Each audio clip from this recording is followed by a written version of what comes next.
Billionaire mother watches black waitress feeding her blind daughter, and changes her life forever. The contempt in the customer's eyes was as palpable as the smell of coffee in the elegant Café Lumière. Sitting alone at a corner table, a girl of about 10 years old felt around the table for the Braille menu that should have been there, but wasn't. His eyes, permanently covered by sunglasses, didn't reveal the growing fear in his heart as he whispered repeatedly, "Mommy, come back soon, Mommy, come back soon." Jade Robinson watched the scene as she wiped down the counter. The 26-year-old waitress knew this type of situation well, privileged people who simply forgot their dependents for too long. There was something different about this girl, though. Her straight posture and impeccable clothes contrasted with the subtle tremor in her hands. "Has anyone taken table 7 yet?" Jade asked Kevin, the manager who was furiously typing on his cell phone. "VIP customers. Wait for Mrs. Bennett to come back," he replied without looking up. "She's unbearably picky about who serves her daughter." Mrs. Bennett. Victoria Bennett. The CEO of Bennett Technologies, whose face graced the covers of business magazines and whose perfectionism was legendary. No one crossed Victoria Bennett and kept their job. "It's been 20 minutes, Jade insisted. The girl looked scared. Kevin finally looked up, irritation evident. "Jade, do I really need to remind you that you're on probation? Don't make my life difficult." At that moment, the girl accidentally knocked over the flower arrangement on the table. Water splashed everywhere, soaking her dress. Her lips trembled as she desperately tried to clean up the mess with napkins, unable to see what she was doing. Jade didn't hesitate. Ignoring Kevin, she crossed the hall with determined steps, feeling the stares of the other customers piercing her back. "Hello, friend," she said softly, bending down beside the girl. "I'm here to help. My name is Jade." The girl froze. "Where's my mom?" "She's not back yet. I'm a waitress here. Can I help you clean that up and maybe bring you something while you wait?" The tension in the girl's shoulders eased slightly. "I'm Clara. I knocked the flowers over. Mom's going to be mad." Jade quickly soaked up the water with a cloth. "Accidents happen. You can't even see it anymore." "You're lying," Clara replied with a shy smile. "I can't see, but I know when adults lie to make me feel better." Jade laughed, surprised by the girl's insight. "Smart girl. Okay, there's a little stain, but nothing serious. Are you hungry?" Clara hesitated. "Mom said not to ask for anything until she gets back." "And when did she leave?" "When the clock said 3:30. Jade checked her watch. Almost 5 o'clock. Indignation grew in her chest. "How about some hot chocolate while you wait? I promise I won't tell." The smile that lit up Clara's face was worth the risk. Jade brought not only hot chocolate, but also a sandwich and cookies. She explained each place setting at the table, gently guiding the girl's hands. "You describe things differently," Clara commented between bites. "The others talk as if I'm stupid." "My younger brother is blind," Jade explained. "I know how important it is to be treated like a person, not a disability." For 15 minutes, Jade sat with Clara, listening to her favorite books in Braille and her passion for music. The girl was completely transformed, from scared and lonely to excited and bright. What neither of them noticed was the black Mercedes that pulled up in front of the cafe. Victoria Bennett, CEO of Bennett Technologies and one of the most powerful women in the country, watched the scene through the window with an enigmatic expression. Her calculating eyes didn't miss a single detail of the interaction between the waitress and her daughter. "Ma'am," her driver asked, "would you like me to accompany you?" "No. Wait here," she ordered, her eyes fixed on the waitress who was now making Clara laugh with a story. When Victoria finally entered the cafe, Kevin practically ran toward her, apologies pouring out. She ignored him completely, walking directly to the table where Jade was now saying goodbye to Clara. "Jade Robinson, right?" Victoria asked, her voice cold and controlled. Jade's blood froze. How did this woman know his name? "Yes, ma'am." "I see you took the liberty of feeding my daughter." "Mommy!" Clara exclaimed. Jade was so nice. She told me about constellations we can feel instead of see. Victoria looked at the empty plate, the chocolate, the half-eaten cookies. Her face revealed nothing. "How much do I owe you for the meal?" she asked, opening her designer purse. Nothing, Jade replied, her voice firm. It was on the house. A tense silence settled over the cafe. The entire place seemed to hold its breath. All right, Victoria finally said, taking Clara's hand. Let's go, honey. As they left, Jade heard Clara ask, "Can we come back tomorrow?" Jade promised to teach me the difference between cappuccino and macchiato by smell. Kevin approached immediately. "In my office. Now." Jade knew she had just lost her job. What she didn't know was that, outside, Victoria Bennett was typing a message to her personal assistant. "I want everything on Jade Robinson by tomorrow morning." In the world of the rich and powerful, everything meant exactly that. Every detail, every unfulfilled dream, every silent struggle. And Victoria Bennett always got what she wanted. If this story about kindness and unexpected encounters touched your heart, be sure to subscribe to the channel to discover how a simple gesture of compassion can trigger a storm of change in the lives of people who never imagined their paths would cross. Rain pounded the window of Jade's small apartment as she stared at her resignation letter from Café Lumière. Next to it, an eviction notice and overdue bills completed the bleak picture. Her cell phone rang. It was Daniel, her 16-year-old brother, blind since the age of 5 from poorly treated meningitis. "Don't give up," his voice sounded comforting.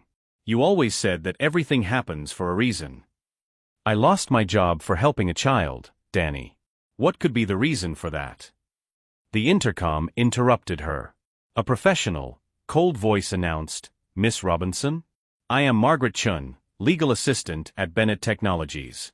Mrs. Bennett requests your presence for a meeting at 9 a.m. 45 minutes later, Jade crossed the imposing lobby of Bennett Technologies in her best thrift store dress.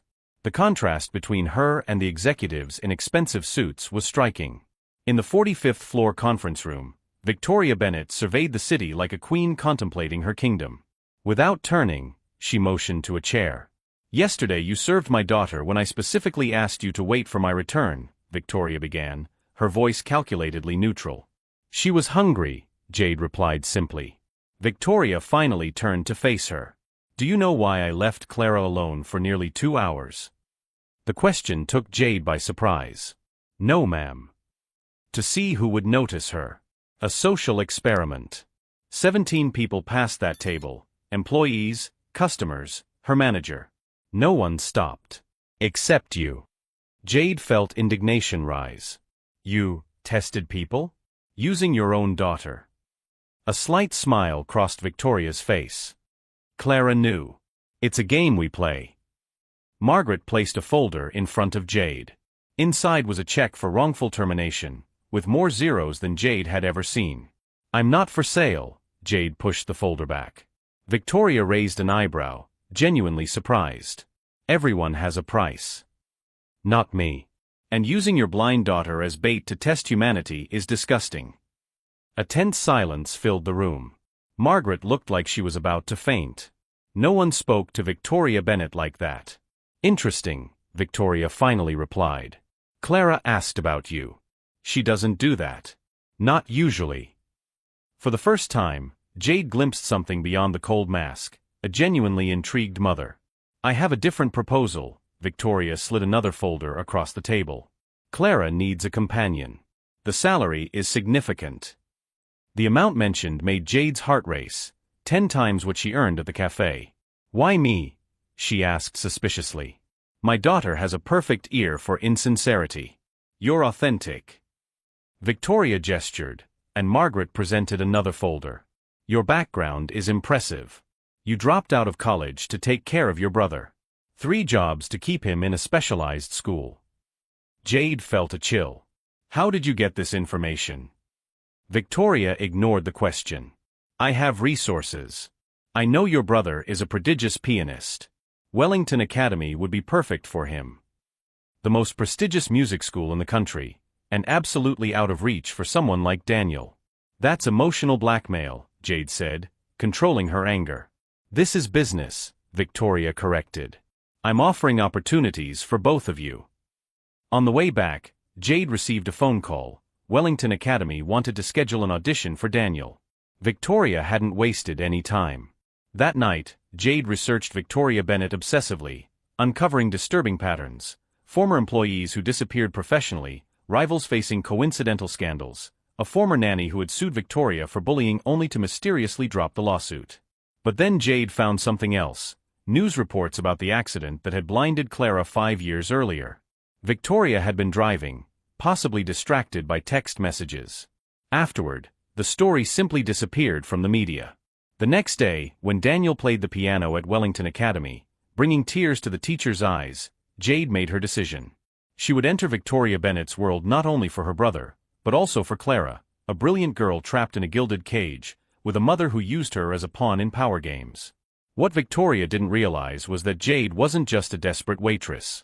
She was a woman who had spent years studying human behavior before abandoning psychology. Someone trained to see beyond the masks. As she signed the contract in Victoria's office with a polite smile, Jade was already formulating her own plan. Because if the powerful Victoria Bennett believed she could buy and control her, she was about to learn an important lesson: not everyone has a price, and underestimating ordinary people can be the biggest mistake someone with unlimited power can make.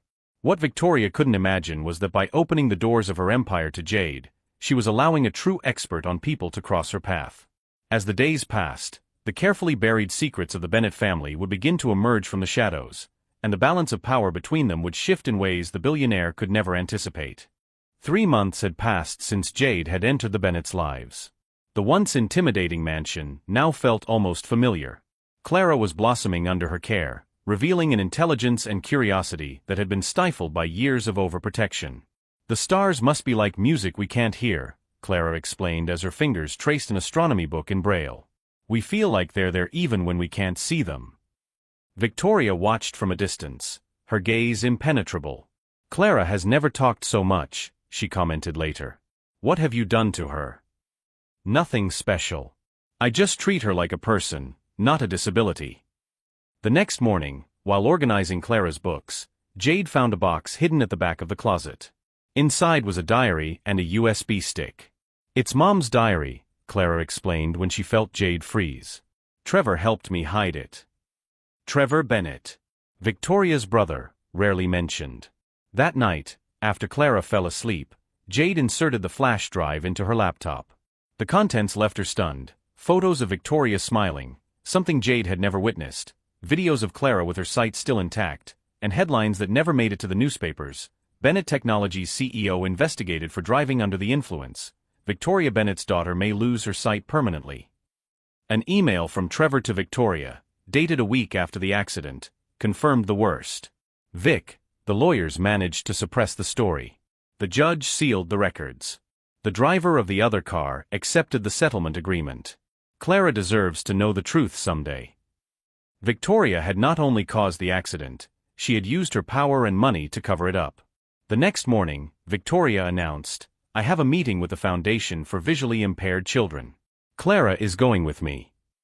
Something in her voice alerted Jade.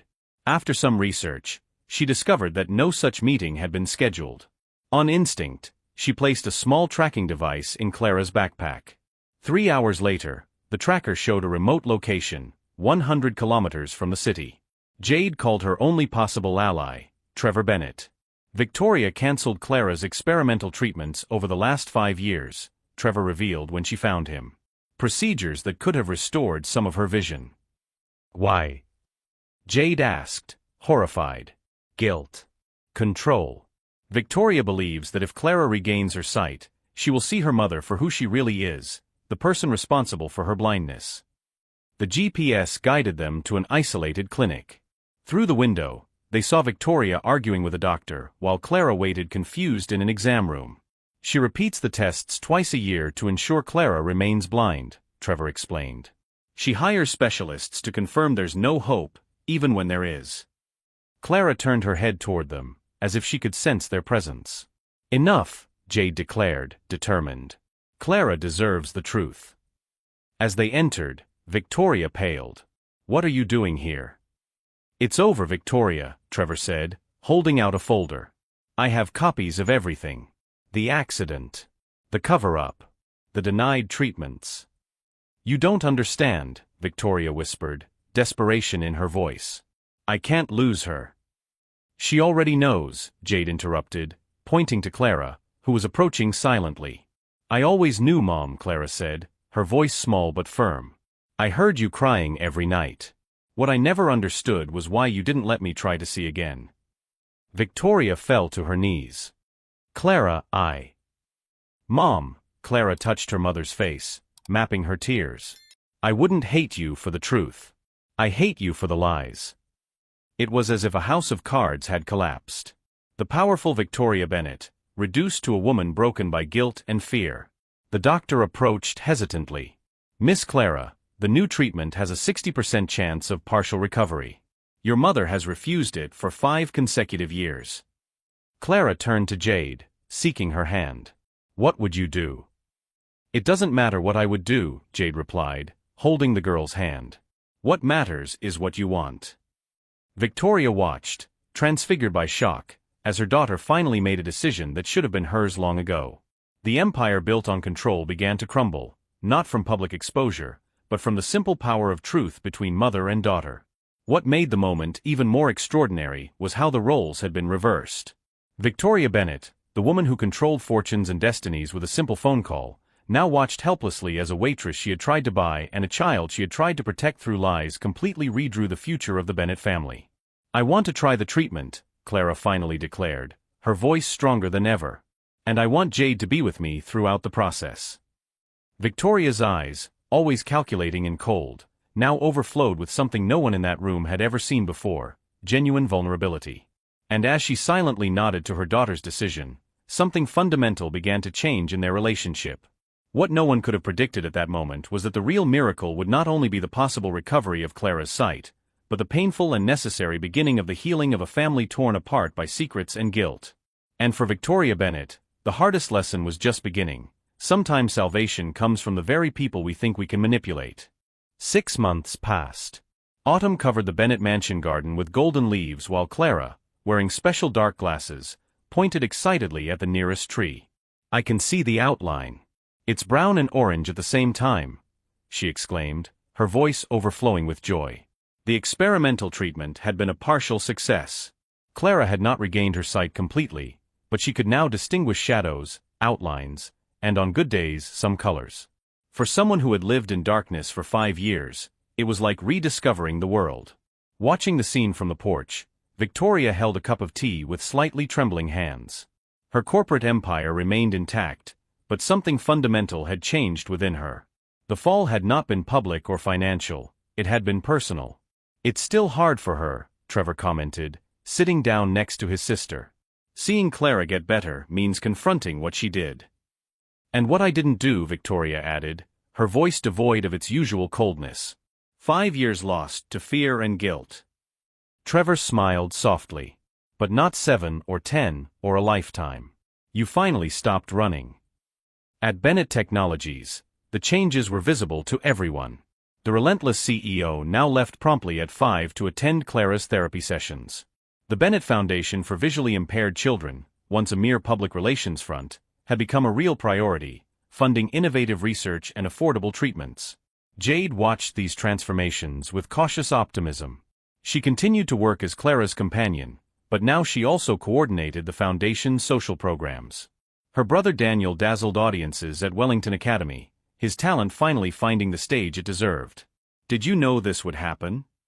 Victoria asked one afternoon as they watched Clara and Daniel play piano together. "That she could get better? That I could change?" Jade thought for a moment. "I knew Clara deserved a chance. As for you, let's just say I bet on the possibility." Victoria nodded, understanding. "You know what scares me the most? It's not the idea of Clara blaming me for the accident. It's realizing how much time I spent trying to control everything and everyone, when the only real control we have is over our own choices." That night, Victoria called Jade into her office.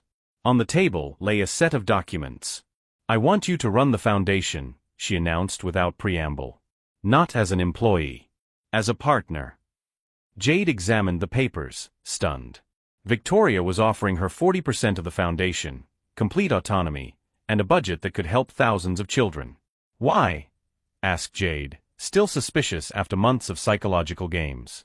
"Because you saw my daughter when I only saw her disability," Victoria replied simply. "Because you saw truth where I only saw control. And because the foundation needs someone who understands that compassion cannot be bought. There was sincerity in the eyes of the woman who, just 6 months earlier, believed that everything and everyone had a price. On Clara's birthday, the Bennett mansion welcomed guests for the first time in years.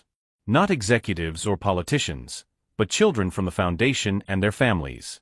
In the center of the garden, Clara, now wearing glasses that allowed her to distinguish basic shapes and colors, proudly presented an exhibition of tactile sculptures she had created to see with her hands, as she explained to visitors. "Any regrets?" Trevor asked Jade, watching his sister interact with the families without a trace of her former condescension. "About joining this crazy family?" Jade smiled. "Not for a second." A child approached, asking Victoria if she was blind too, confused by seeing her with Clara. "No dear," Victoria replied, kneeling down to the boy's level. "But I used to be, in a way. My daughter and a very special friend taught me how to see." Later, when everyone had left, Clara gave Victoria a gift, a small painting she had made, mixing textures and the few colors she could distinguish. "To remind you that sometimes we have to lose something to truly appreciate what we have," she explained. Victoria Bennett, the woman who thought she could control destiny, had learned the most valuable lesson of her life from a waitress who refused to be priced and a daughter brave enough to choose the truth, even when it was painful. Her empire remained, but its foundations had been completely transformed. As for Jade, she discovered that changing lives didn't require power or money, just the courage to remain true to her values when everyone around her was for sale. Sometimes, the simple act of seeing people as they truly are, beyond their disabilities, social status, or past mistakes, is the first step toward transforming not just one life, but entire generations. If this story of redemption and transformation touched your heart, be sure to subscribe to the channel for more stories that show how small acts of kindness can trigger profound change. And share in the comments, have you ever witnessed how a simple act of compassion completely changed the course of a life? Sometimes, all we need to start over is someone who sees beyond our shortcomings and reminds us that our story is not over yet.